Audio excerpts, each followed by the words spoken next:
아침 눈을 뜹니다. 그런데 이상하게도 하루를 시작하기 전에 벌써 지쳐 있습니다. 나름대로 열심히 살아보려고 애를 썼습니다. 그런데 삶은 마음대로 풀리지 않습니다. 겉으로는 괜찮은 척 합니다. 그러나 속은 점점 내려앉고 있습니다. 기도도 합니다. 그러나 어느 순간부터는 내 기도가 천장에 막혀서 다시 떨어지는 것 같습니다. 하나님이 정말 내 기도를 듣고 계신 것일까? 하나님이 이 상황 속에서 나의 모든 걸 보고 계시기는 할까? 이런 질문들이 내 마음속에 자리 잡기 시작합니다. 어떤 분들은 여기 조금 더 나아가 심각하고 진지한 질문도 합니다. 솔직하게 무엇을 위해서 왜 살아야 하는지 잘 모르겠습니다 하는 데까지 가는 분도 있습니다.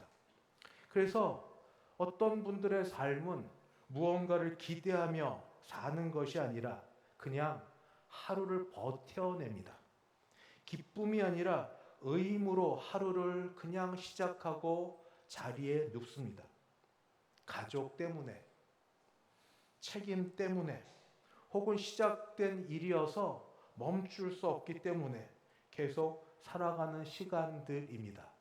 근데 이 이야기는 오늘 우리만의 이야기가 아닙니다. 지금으로부터 약 2500여 년 전 바벨론 포로로 끌려갔던 이스라엘 백성들도 유사한 상황 가운데 빠져 있었습니다. 그들은 선민입니다. 그들에게는 성전이 있었습니다. 그럼에도 불구하고 그들의 삶의 기반이었던 예루살렘 성과 그리고 그들의 삶의 터전은 무너졌습니다. 하나님이 계신다고, 하나님이 거하신다고 믿고 제사를 드렸던 예루살렘 성전은 불타 무너졌습니다. 그리고 그들의 현재 형편은 우상이 숭배한, 우상이 만문, 이 이방 땅 바벨론에서 포로로 끌려와 노예 생활하고 있습니다. 다급하니 기도는 더 열심이었죠. 그러나 기도하면 할수록 응답이 없는 것 같습니다. 하나님은 점점 멀어지는 것 같습니다. 그 마음이 오늘 읽은 말씀 제27절에서 터져 나옵니다. 그들은 뭐라고 말하냐면 내 길은 여호와께 숨겨졌으며 내 송사는 내 하나님에게서 벗어난다. 내 길, 내 송사 전부 하나님과의 관계가 있다고 여겨졌는데 아무것도 관계없이 되어지는 것. 하나님은 현재 내 상황을 전혀 모르시는 것 같아. 내 억울함과 나의 고통에는 하나님이 관심이 없으신 것 같아. 이것이 현재 그들이 처한 상황 가운데 있는 솔직한 고백이었습니다. 그런데 이런 마음과 이런 생각을 갖고 있는 이스라엘 백성을 향하여서 하나님은 내가 버리지 않았다는 것을 호칭을 통해서 가르쳐 주십니다. 하나님은 그들을 야고바라고 부르십니다. 야곱이라고 부를 때는 연약하고 흔들리는 존재 그대로입니다.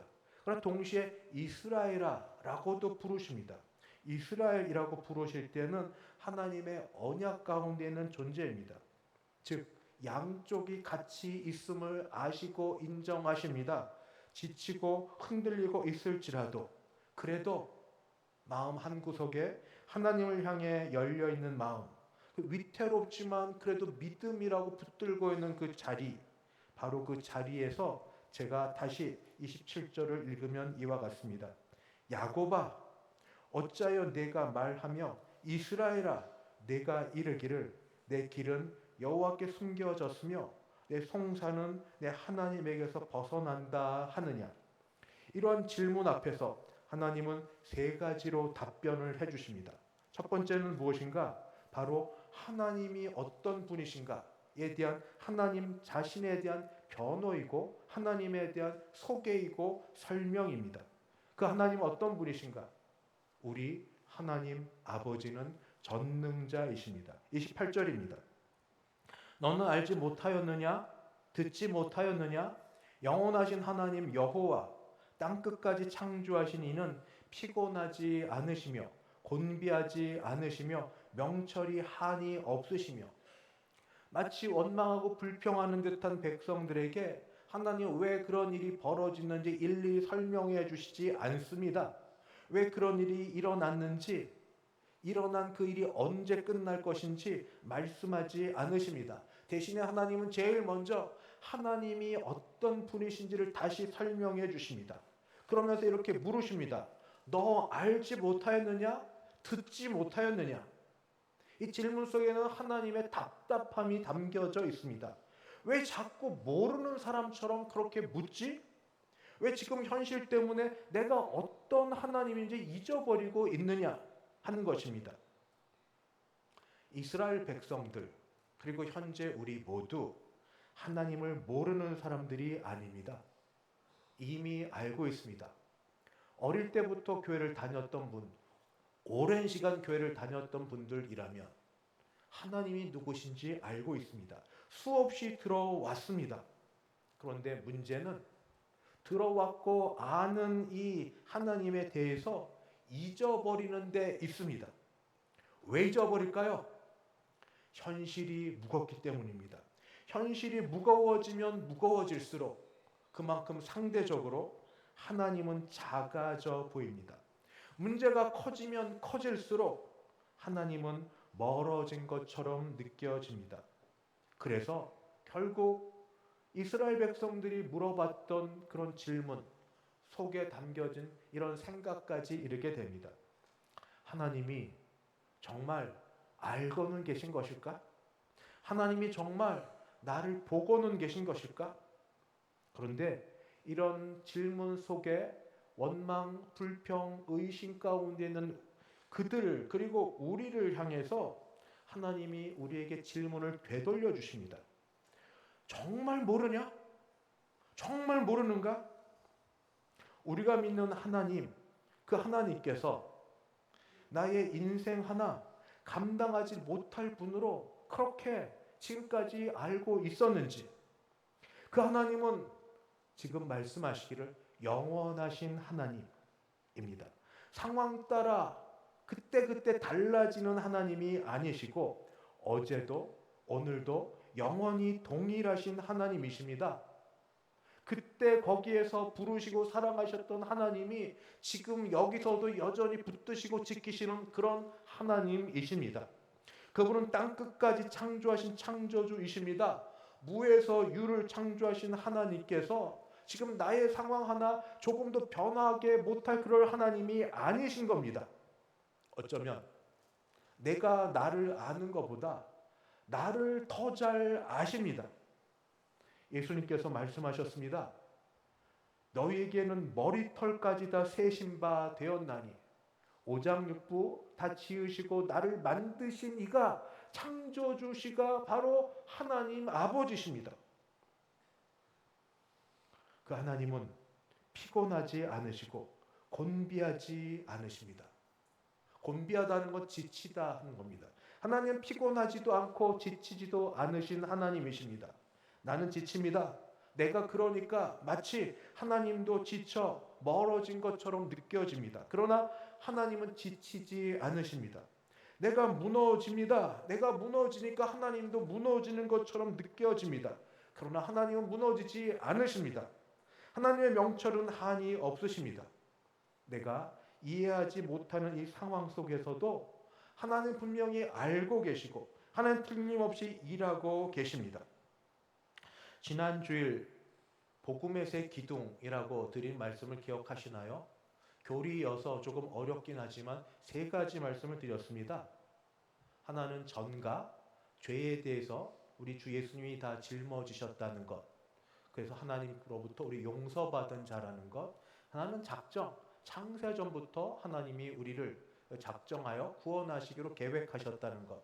그 다음에 칭의, 예수님의 의가 우리에게 덧붙여졌다는 것. 하나님이 창세전부터 세상이 만들어지기 전부터 우리 구원을 계획하셨습니다. 그리고 그 계획, 구원의 계획은 단 한 번도 흔들린 적이 없으십니다. 그렇다면 그 하나님이 지금 이 순간 내가 아프고 내가 힘들고 내가 흔들리고 내가 어렵다고는 이 순간에 하나님이 나를 향한 구원을 놓치고 계신다고 그렇게 여기시겠습니까? 하나님은 답답해 하십니다. 여기 아버지, 어머니 대부분 많이 계시죠. 자녀들이 부모님의 뜻대로 잘 자라주는 건 기적입니다. 대부분은 안 그렇습니다. 멋대로 가고 뜻대로 안 되고 마음껏 지내서 답답하고 힘들어 할 때 제일 힘든 건 이 부모 자녀 사이의 관계가 소통이 오해가 될 때, 그때 부모님 이 답답함을 어떻게 하세요? 비록 소리도 지르고 매도 들고 야단도 치고 큰 소리 내고 또 모진 말로 하긴 해도 정말 내가 아빠고 내가 엄마인 걸 모르겠냐고요. 자녀들에게. 그걸 몰라주겠냐고. 능력이 없어서 돈이 없어서 못 해줄 수는 있지만 마음이 그렇지 않은 것, 그 마음도 모르냐고요. 낳았고 키워왔고 지내왔던 부모가 정말 모든 걸 다해서 줄 부모의 마음, 내 모든 걸 다해서 자녀를 위해서 한번 바치고 싶은 부모의 마음을 정말 몰라주냐고요. 그 섭섭함, 답답함, 아쉬움, 화남. 부모 돼서 경험해 보셨습니까? 하나님 아버지는 어떠실까요? 조금 어렵다고? 조금 힘들다고? 그래서 그 하나님도 나를 모르실 거라고? 하나님은 기억 못할 거라고? 하나님은 나를 잊어버렸을 거라고? 그렇게 그 생각 갖고 하나님을 대하고 그렇게 하나님께 나에게 불신앙으로 나아갈 때 하나님은 마음이 화가 나시고 답답하시고 그리고 억울해 하실 겁니다. 지금 응답이 없어 보이십니까? 그러나 내가 느끼는 이 답답함은, 이 막막함은 하나님의 침묵이 아닐 수 있습니다. 오히려 문제 때문에, 어려움 때문에 이전에 봤던 하나님을 향한 나의 시선이 이렇게 어두워질 수 있습니다. 창세전부터 나를 아신, 그리고 나를 부르신, 나를 낳으신 아버지 하나님, 그 하나님 아버지께서 지금도, 아니 어떤 순간에도, 어떤 형편에도 나를 여전히 이름 불러 아시고 나를 붙드시고 나를 지키고 계심을 잊지 마시기 바랍니다. 하나님을 믿으십시오. 전능하신 하나님을 믿으십시오. 영원하신 하나님을 믿으십시오. 그 하나님의 신실하심을 믿으십시오. 이것이 지금 억울해한다, 힘들어한다 하는 이스라엘 백성과 우리에게 주시는 하나님의 첫 번째, 하나님의 답답하심입니다. 두 번째, 하나님은 특별히 약할 때 공급하여 주십니다. 29절, 30절 말씀을 제가 봉독합니다. 29절, 30절. 피곤한 자에게는 능력을 주시며 무능한 자에게는 힘을 더하시나니 소년이라도 피곤하며 곤비하며 지치며 장정이라도 넘어지며 쓰러지되. 우리의 삶은 어떻게든지 버텨보려고 하는 삶입니다. 남 앞에서는 괜찮은 척하고 강한 척하고 믿음 있는 척도 해봅니다. 그러나 어느 순간 버티던 힘이 끊어집니다. 그러면 몸보다 마음이 먼저 무너지게 되고 겉보다 속이 먼저 무너지게 됩니다.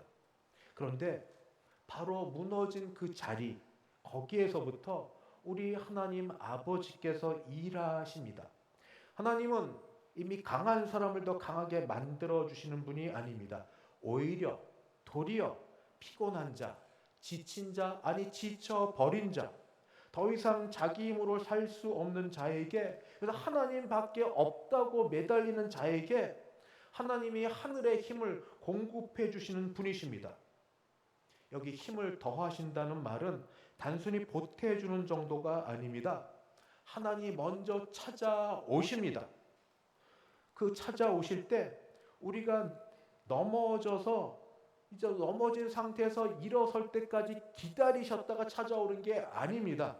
괜찮아질 때까지 어디 한번 해봐 하고 기다리시는 그런 기다림도 아니십니다. 넘어진 그 자리, 아무 말도 더 이상 말할 수 없는 그 자리에서 하나님 아버지가 먼저 손을 내미십니다. 탕자와 아버지를 아시나요? 누가복음 비유에서 탕자가 아버지의 모든 재산을 다 갖고 떠난 그 허랑방탕하게 지낸, 그리고 그때 당시에 살아계실 때 아버지 유산을 가져가는 건 아버지 그만 가셨으면 좋겠습니다. 그리고 이제 내 거 주세요. 뭐 이런 정말 못돼 먹은 이런 아들을 향해서 매일같이 밖에 나가셨고, 아들이 저기 있는 걸 보자 그 노인이 달려갑니다. 먼저 달려갑니다. 여러분이라면 안 그러실까요? 사춘기 시절의 자녀들 또는 청년이 됐어도 자녀들이 밖에 나갔다 아직 안 들어왔을 때 어느 부모가 발 뻗고 편히 잡니까? 못 자죠. 하룻밤을 새더라도 들어와서 딸깍 소리 나고 지내는 거 보면 혹 뭐 마음에 안 드는 그런 뭐 옷차림이나 혹 뭐 그런 일들이 있었을지라도 그래도 우선은 그 다음에 주무시지 않습니까? 우리 아버지가 왜 그렇게 하실까요? 그냥 보기에 불쌍히 보여서? 아닙니다. 우리는 이미 신분이 변화되었기 때문입니다. 그리스도 예수 안에서 하나님의 자녀가 되어서 하나님을 아버지라 부르는 그런 사람이 되었기 때문입니다. 다시 복음으로 가서, 왜 복음인가? 왜 좋은 소식인가? 우리의 죄가 있으면 하나님이 감히 어떻게 우리를 하실 수가 없습니다. 죄의 문제가 해결됩니다. 그리스도께서 우리의 죄를 다 받으셔서 우리의 죄는 그리스도께로 가고 그리스도의 의가 우리께로 전해지는 전가 칭의의 문제가 되었기 때문입니다. 그래서 이제 하나님이 우리를 붙들어 주시는 것은 하나님 아버지로서의 자녀에 대한 변함없는 사랑입니다. 오늘 이 시간에 뻔한 이야기, 그러나 들어도 좋은 이야기를 더 하고 싶습니다. 하나님께서 우리를 사랑하십니다. 다시 말씀드립니다. 하나님 아버지께서 자녀된 우리를 사랑하십니다. 아멘. 아멘. 이게 복음입니다. 조건 없이, 내놓은 것 없이, 잘한 것 없이, 그저 하나님께서, 더 나아가 하나님 아버지께서 우리를, 자녀된 우리를 사랑하십니다. 그러므로 사랑하는 성도 여러분, 우리 약함을 숨길 필요가 없습니다. 지쳤다고 해서 우리가 실패한 것은 아닙니다. 무너졌다고 해서 하나님이 떠나신 것도 아닙니다. 오히려 그 자리가 실패라고 여겨진 자리, 그리고 무너졌다고 여긴 그 자리가 하나님의 능력이 머무는 자리입니다. 이 모든 인생의 쓴맛을 다 본 사도 바울이 이렇게 고백했기 때문입니다. 내가 약한 그때에 강함이라. 내가 약한 그때에 강함이라. 내가 없으니까, 내가 아무것도 없으니 또 하나님을 바라고 하나님을 의지할 수밖에 없는, 그래서 하나님으로 가득 채워지는 그때, 내가 약한 그때에 강함이라. 내 힘이 끝나는 바로 그 자리가 하나님의 은혜가 시작되는 자리신 줄 믿으시기 바랍니다. 세 번째, 하나님 아버지께서는 하나님 아버지를 앙망하는 자에게 새 힘을 주십니다. 31절입니다. 오직 여호와를 앙망하는 자는 새 힘을 얻으리니 독수리가 날개치며 올라감 같을 것이요 다른 박질하여도 곤비하지 아니하겠고 걸어가도 피곤하지 아니하리로다. 지금까지 몇 가지 말씀을 드렸습니다. 하나님 아버지는 전능하신 하나님이십니다. 하나님 아버지는 약한 자에게 힘을 주시는 그런 분이십니다. 그런데 여기 하나가 더해집니다. 31절입니다. 전능하신 하나님이 힘을 주시는데 아무에게나 그냥 주시지는 않습니다. 누구에게 주시는가? 앙망하는 자에게. 앙망하는 자, 바라는 데. 근데 그냥 막연히 바라고 기다리는 게 아닙니다.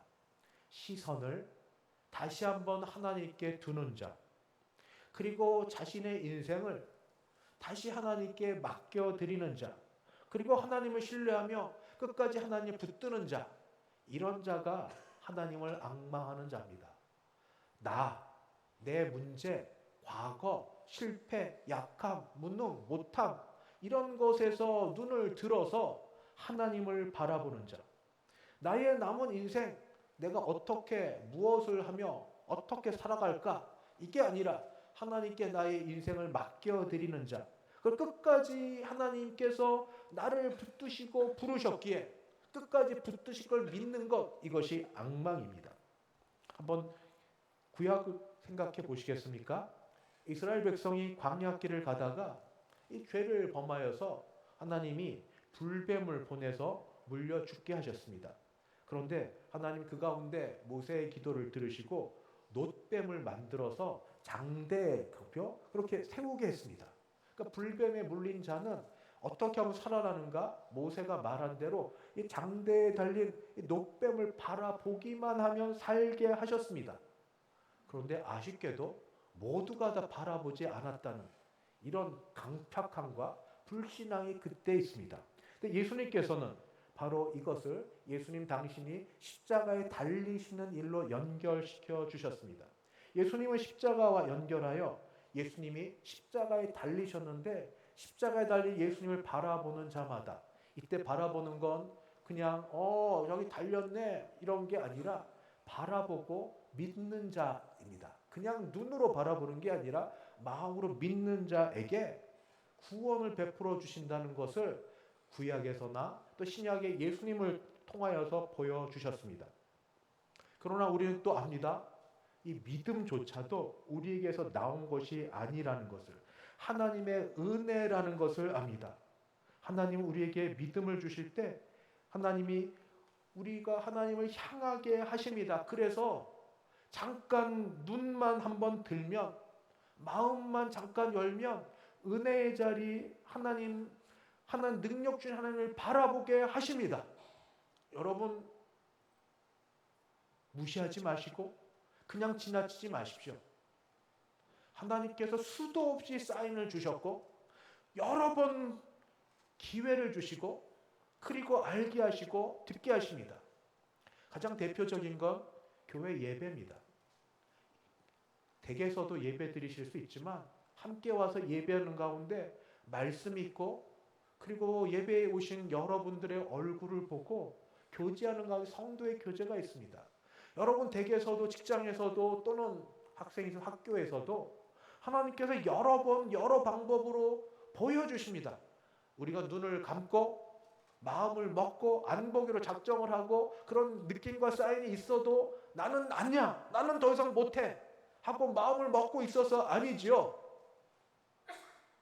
그걸 멈춥시다. 그리고 돌이킵시다.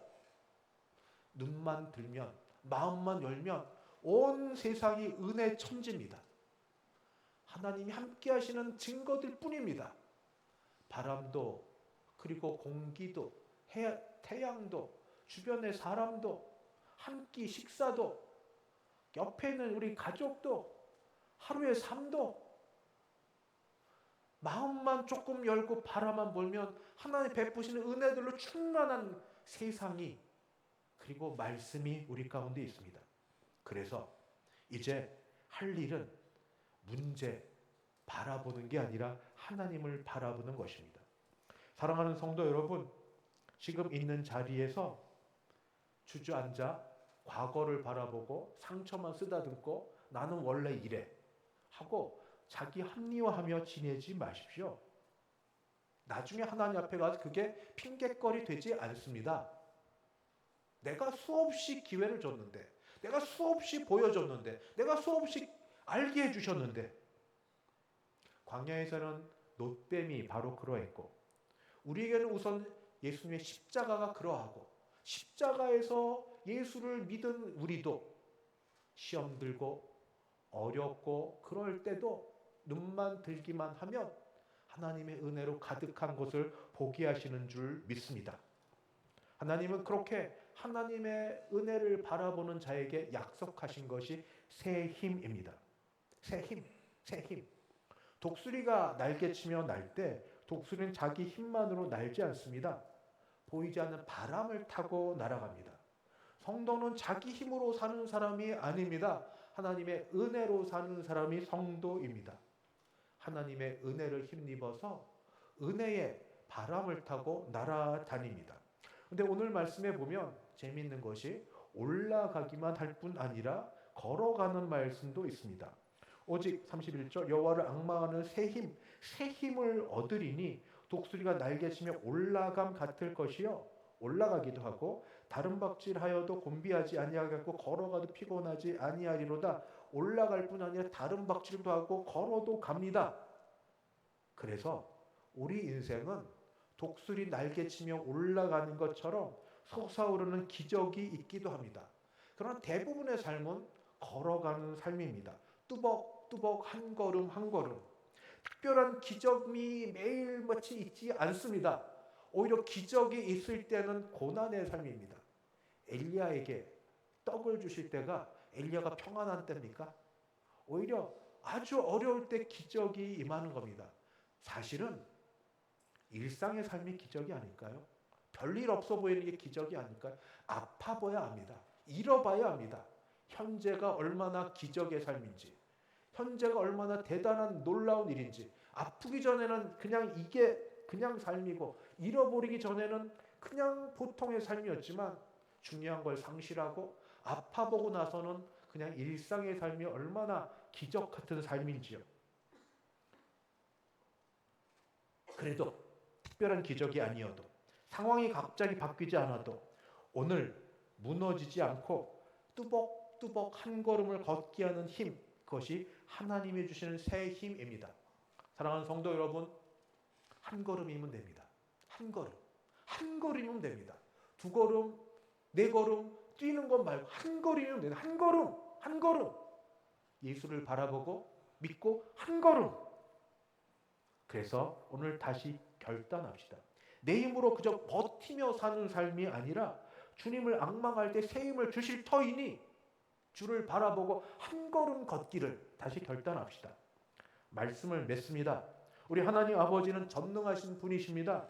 하나님 아버지는 특별히 지쳐있는 자녀들에게 힘을 주시는 분이십니다. 하나님 아버지는 하나님을 앙망하는 자에게 새 힘을 더해 주시는 분이십니다. 그러므로 이제 우리는 우리 시선을 더 이상 나 중심, 이게 제일 문제예요. 나 중심이 아니라 현실, 과거, 문제, 두려움이 아니라 하나님께로 눈을 들어 하나님께로 향하여 드십시다. 다시 무릎을 일으켜 여호와 하나님을 앙망하십시다.